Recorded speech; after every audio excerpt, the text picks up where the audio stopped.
Hello, happy Tuesday, Facebook friends. How are you doing today? So I was going to come on at 10, but I was busy. And so I want to come on right now and just share something that I was thinking about this past weekend. And it kind of goes into everything I do, right? Everything of my life that I do. So what I want to talk about is how to heal from your past. And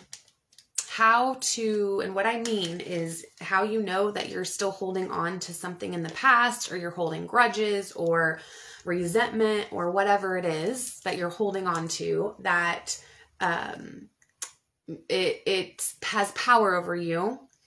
Your past has power over you if you don't go and do certain things because you're afraid you're going to run into somebody, or, that's how something has power over you. That's what that means. And so, for example, if you were dating somebody, you guys broke up, and now you don't go to this gas station because, you know that he goes there. That's not letting something go. That's holding on to something. And so say hi when you go on here. Let me know who all comes on here just to say hi. If you don't know who I am, my name is Nikki, and I am a spiritual transformation and mindset coach. I help moms heal from their past so that they can create a new energy to live their life in. It's a new way of being. It is one of abundance and not lack, something where you're looking forward. You're looking forward towards the future. And so say hi. And I'm only going to be on here for a couple minutes, but I just want to share what I did to heal from my past. And it's not like, and when I say create a new story, hi Amber. When I say create a new story, I'm not saying to create like crazy stories and just say whatever you want to say. No, but healing from it is a choice. Like, we all have a choice to either hold on to something or forgive, right? So that's the first step of you've got to forgive yourself. But also we hold a grudge and we stay in resentment, and that's an energy. That's what I'm talking about here. There's an energy that you hold when you're stuck in being mad at somebody, or you're stuck in guilt, or you're stuck in shame, where you're feeling sorry for yourself because you didn't do something right or whatever. That's a choice to stay in that. And so it's a choice to get out of it. It's a choice to let it go. And when you let it go, you let it go. That's literally what you're doing. You're letting it go. You're not allowing it to have control over you anymore. I mean, I wish I could say there's a different way to do it, but it is a choice. There is no magic. There isn't a set of criteria that has to happen before you can heal. Okay. Or there's not a set of things that have to be met or you have to do before you can let shit go. You just let it go. And it's a choice. You either hold on to something because it makes you feel some type of way. I don't know, when we hold on to being mad at somebody or holding grudges or resentment, there's a reason we're doing that. And now that I like to let go of stuff, I don't like to have weird energy for a long time. I don't know why we would want to stay there, or stay in low vibration, low energy just to stay there, right? I don't know. So anyway, but to heal from your past is to choose to let it go. And then choose to see it differently. Okay. That's the first step. Choose to see your stuff differently.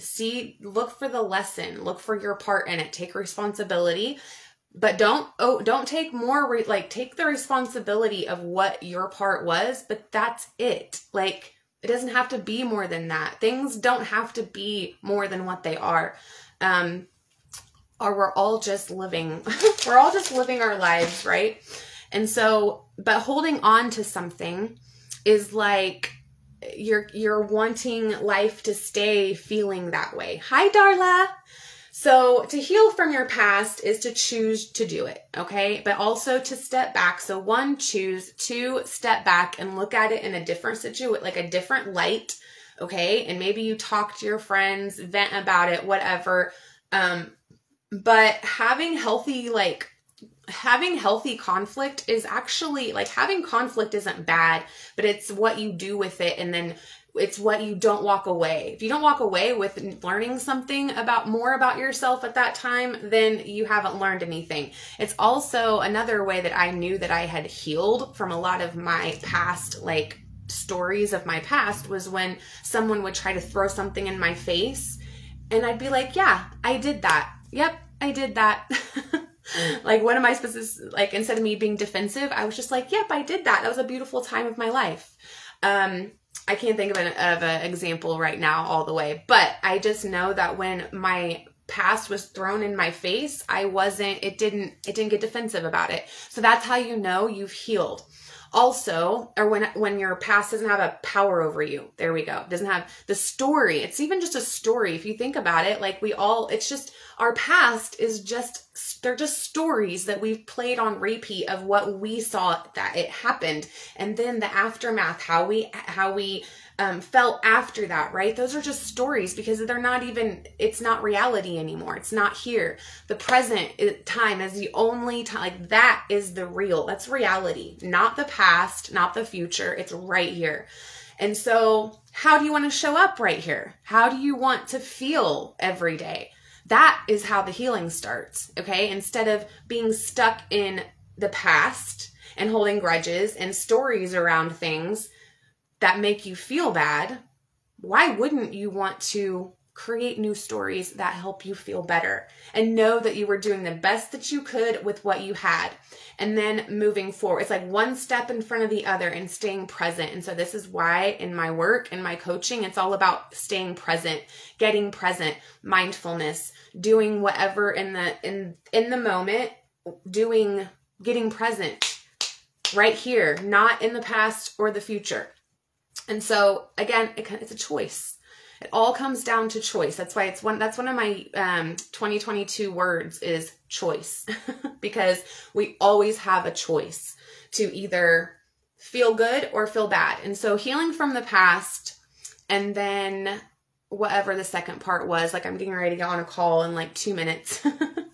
So I just wanted to jump on here because I was planning to anyway, but it's all about choosing. So today, like, I know I was going to give 5 tips yesterday, but I don't have 5 tips about healing your past. There's only a couple tips. There's only you making the decision and then stepping back and looking at the stories that you've been creating or that you have repeated in your head of how something went.